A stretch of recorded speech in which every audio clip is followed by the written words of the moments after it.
주인공의 이름은 민수. 평범한 회사원이었지만 낚시를 사랑했습니다.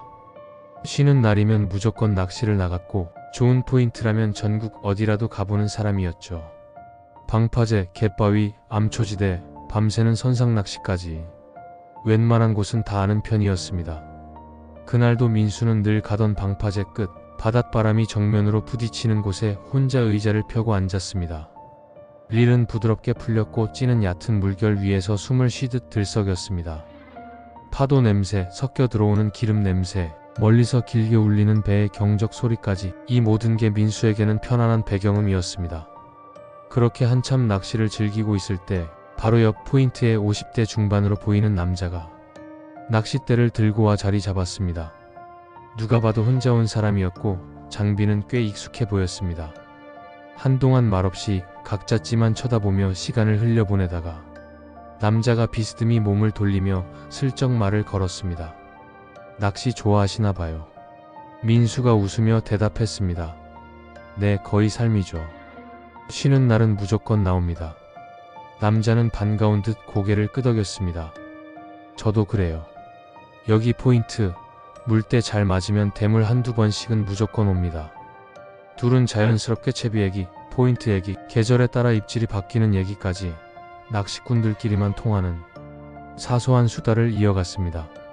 그때 남자가 무심하게 하나를 던졌습니다. 혹시 땡땡섬은 가보셨어요? 민수가 고개를 갸웃했습니다. 거긴 어디죠? 처음 들어보는데요. 남자의 눈이 살짝 빛났습니다. 사람들이 잘 몰라요. 접근하기도 애매하고 홍보가 거의 안 돼서 유명하진 않은데 포인트가 진짜 말이 안 나와요. 큰 놈들이 진짜 큰 놈들이 올라와요. 민수의 심장이 약간 빨라졌습니다. 늘 다니던 곳은 손바닥 보듯 훤했고 어느 순간부터 그 익숙함이 지루함이 되어버렸거든요. 남자는 바지 주머니에서 종이 쪽지를 꺼내 번호를 적어 건넸습니다. 다음에 시간 되면 연락해요. 날만 받으면 데려다 드릴게요. 배편도 제가 알아요. 민수는 쪽지를 받아 주머니에 넣었습니다. 그날 밤 침대에 누워도 그 섬이 자꾸 떠올랐습니다. 바닷길이 어떻게 이어질지, 포인트는 어디일지, 해류는 어떻게 흐를지 상상만으로도 손끝에 묵직한 전율이 일었습니다. 며칠 뒤 쉬는 날 아침, 민수는 결국 전화를 걸었습니다. 수화기 넘어 남자의 목소리는 반가움이 묻어났습니다. 잘 됐네요. 오늘 물때 딱 좋아요. 제가 집 앞으로 갈게요. 굿이요, 제가 갈 수도 있는데요. 아닙니다. 같이 가야 배편 시간도 딱 맞출 수 있어요. 금방 갑니다. 남자의 SUV가 집 앞에 섰고 민수는 장비, 가방과 쿨러를 들고 탑승했습니다. 차는 도시를 벗어나 한참을 달렸습니다. 창밖 풍경은 점점 사람 냄새가 빠지고 수풀이 늘어났고 길은 더 좁아졌습니다. 도착한 곳은 항구라고 부르기엔 민망할 정도로 작은 부두였습니다. 배는 낡은 여객선 하나뿐. 페인트는 벗겨져 금속이 군데군데 드러났고 선체에는 소금기로 생긴 흰 결정들이 딱딱하게 들러붙어 있었습니다. 남자가 말했습니다. 하루에 2번 왔다 갔다 해요. 지금 들어가면 오후 5시 배로 나올 수 있어요. 시간 딱 맞아요. 민수는 고개를 끄덕였고 두 사람은 배에 올랐습니다. 항해는 생각보다 거칠었습니다. 파도는 규칙 없이 배를 흔들었고 선실 구석에서는 비린내가 더 짙게 풍겼습니다. 배가 섬에 닿았을 때 민수는 눈썹을 찌푸렸습니다. 집들이 띄엄띄엄 있었고 사람 그림자는 잘 보이지 않았습니다. 움직임이 있는 건 바람에 흔들리는 빨래줄과 멀리서 한두 마리 보이는 개뿐. 마을이 맞나, 사람이 살긴 하나, 그런 의문이 스치듯 지나갔지만 낚시 생각이 모든 걸 덮었습니다. 남자가 안내한 포인트는 정말 그 자체였습니다. 첫 캐스팅에 찌가 잠기더니 릴이 비명을 질렀고 민수의 팔에는 오랜만에 느껴보는 무게가 실렸습니다. 감성돔이 번쩍이며 올라왔고 다음 캐스팅에서도 그 다음에서도 굵은 씨알이 계속 달라붙었습니다. 웃음이 절로 났고 시간 감각이 무너졌습니다. 점심 무렵 남자가 말했습니다. 제가 아는 지인이 여기 살아서요. 여기 이장님이신데 밥 얻어먹고 계속하죠. 민수는 장비를 정리하고 남자를 따라갔습니다. 들어간 집은 깔끔했고 60대 부부가 기다렸다는 듯 대문을 열어주었습니다. 오늘 온다고 들었어요. 반갑습니다. 어서 들어오세요. 이미 차려진 상 위에는 고등어 조림과 된장찌개, 제법 정성스러운 반찬이 놓여 있었습니다. 민수는 허겁지겁 먹었고 이장으로 소개받은 60대 남자가 직접 커피를 내려 가져왔습니다. 식후에는 커피 한 잔이죠. 감사합니다. 정말 맛있습니다. 민수는 홀짝홀짝 커피를 마셨고 아주 사소한 일상 대화를 나눴습니다. 그런데 이상했습니다. 갑자기 머리가 둔탁해지고 눈꺼풀이 돌덩이처럼 무거워졌습니다. 몸 안 어딘가에서 조용히 스위치가 내려가는 느낌. 이장이 무심히 말했습니다. 피곤하시겠어요. 첫 배 타고 오셨다면서. 저 방에서 잠깐 눈 붙이고 가세요. 같이 온 50대 남자도 덧붙였습니다. 그러시죠. 20분만 주무세요. 제가 깨워드릴게요. 민수는 잠깐만 하고 중얼대다 그대로 어둠 속으로 미끄러졌습니다. 눈을 떴을 때 코끝을 찌른 건 썩은 나무 냄새였습니다. 공기가 눅눅하고 차가웠습니다. 눈을 굴리니 천장이 삐걱거리며 흔들렸고 옆으로 고개를 돌리니 창문은 두꺼운 널판지로 못이 박혀 있었습니다. 일어나려다 팔과 다리가 움직이지 않는 걸 깨닫는데 몇 초가 걸렸습니다. 손목과 발목에 거친 밧줄이 살을 파고들며 진득한 통증을 남겼습니다.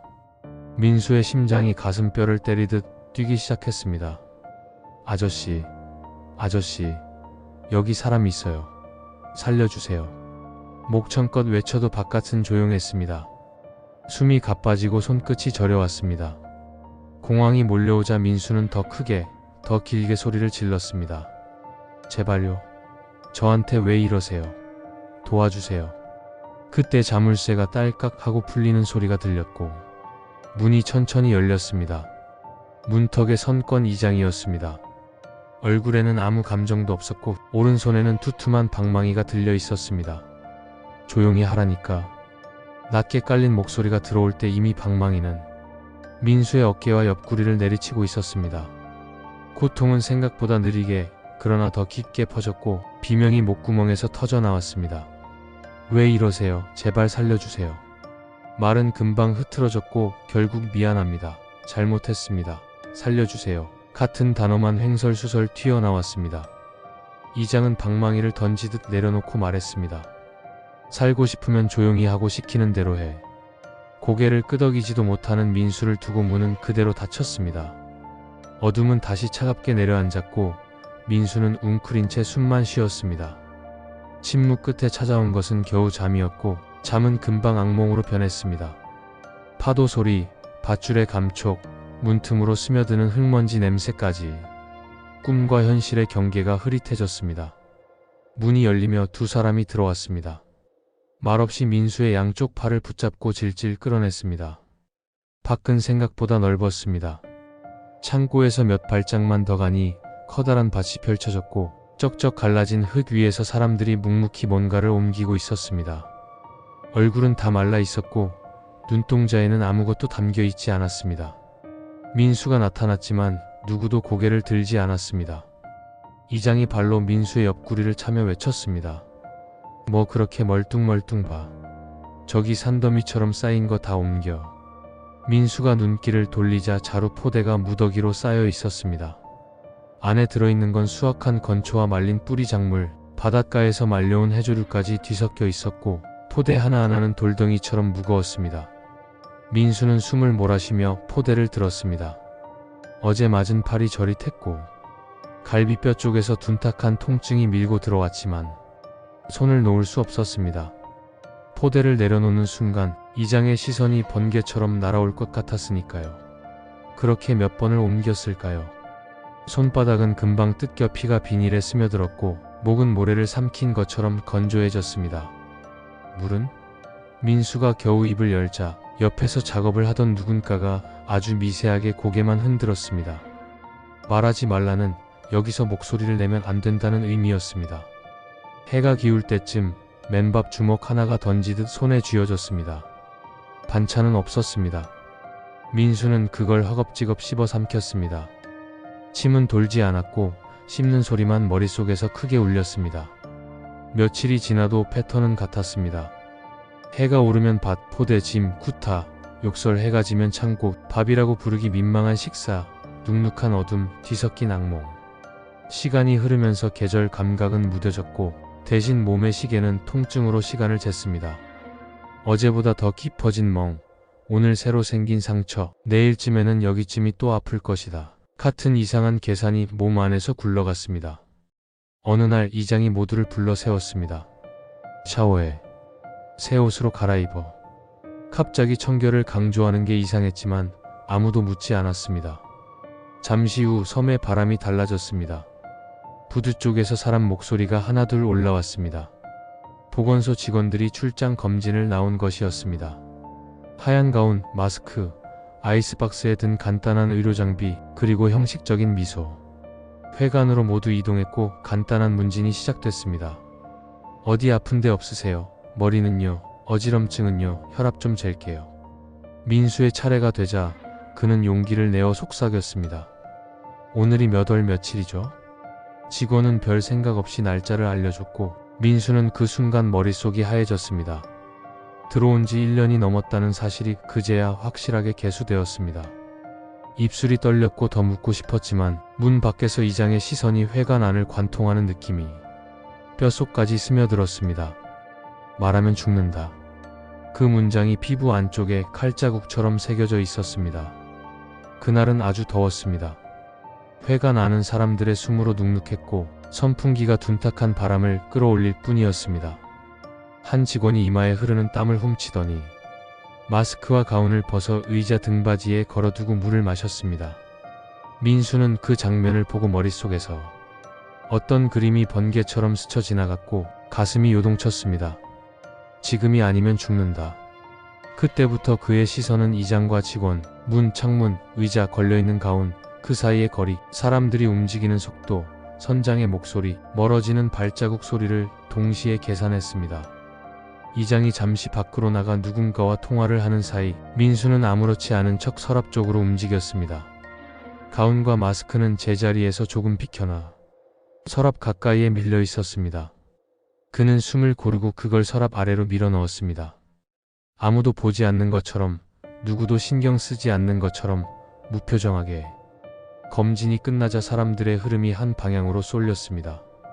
직원들 일부는 장비를 들고 배 쪽으로 향했고 남아있던 한 직원은 자신의 가운을 찾다 못 찾는지 주변을 서성이며 동료에게 핀잔을 들었습니다. 가운 어딨어? 내가 잃어버리면 어떡해? 민수는 심장이 터질 듯 뛰었고 손바닥에서 다시 땀이 배어 나왔습니다.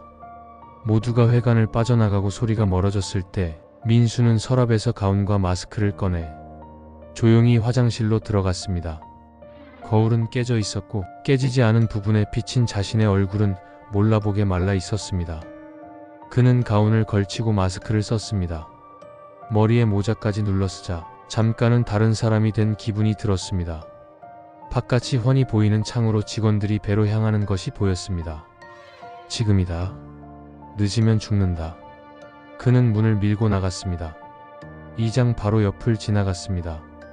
민수는 고개를 푹 숙여 모자챙을 더 눌렀습니다. 걸음은 일정했고 숨은 얕았습니다. 발끝에 온 신경을 모았고 하늘에서 햇볕이 내려 꽂히는 소리까지 들리는 것 같았습니다. 배에 발을 올려 몸을 실었을 때 선장이 외쳤습니다. 다 타셨죠? 출발합니다. 배가 아주 조금, 아주 천천히 섬과 멀어지기 시작했습니다. 그때 뒤에서 손이 어깨를 툭 건드렸습니다. 당신 누구죠? 왜 제 가운을 입고 있죠? 민수는 그대로 얼어붙었다가 모자와 마스크를 벗고 무릎을 꿇었습니다. 살려주세요. 제발 살려주세요. 직원들의 얼굴이 동시에 굳었습니다. 무슨 일이에요? 민수는 말이 꼬였고 문장은 완성되지 않았습니다. 그냥 육지로만, 제발 육지로만 가게 해주세요. 선장은 상황을 파악하더니 속력을 조금 더 올렸고 섬은 점점 작아졌습니다. 육지에 닿자 민수는 보건소 직원들과 함께 경찰서로 이동했습니다. 진술서에 쓰기 전 그는 물을 한 컵 마셨고 손이 멈추지 않고 떨려 컵 가장자리가 이빨에 부딪혔습니다. 경찰은 처음부터 끝까지 조용히 들었습니다. 낚시 50대 남자 지인의 집, 커피 창고 밭, 폭력 밥, 출장 검진 가온 탈출. 말을 옮길 때마다 경찰의 표정은 더 차갑게 굳어졌습니다. 담당 형사가 말했습니다. 직접 확인이 필요합니다. 같이 가주시죠. 민수는 고개를 세차게 저었습니다. 전 못 가요. 죽어도 못 들어갑니다. 형사는 부드럽지만 단호하게 말을 이었습니다. 피해자 진술만으로는 물증이 부족합니다. 직접 장소와 사람을 특정해 주셔야 합니다. 우리가 같이 가면 안전합니다. 민수는 침묵했습니다. 침묵은 결국 고개를 아주 천천히 끄덕이는 동작으로 바뀌었습니다. 결국 민수는 경찰 2명과 함께 다시 배를 타고 섬으로 향했습니다. 이번에는 무장 경찰까지 동행했고 민수는 억지로 안도하려 했습니다. 그래 이제는 안전하겠지. 몇 시간 후 배가 육지로 돌아왔고 배에서 내리는 건 2명의 경찰관들 뿐이었죠.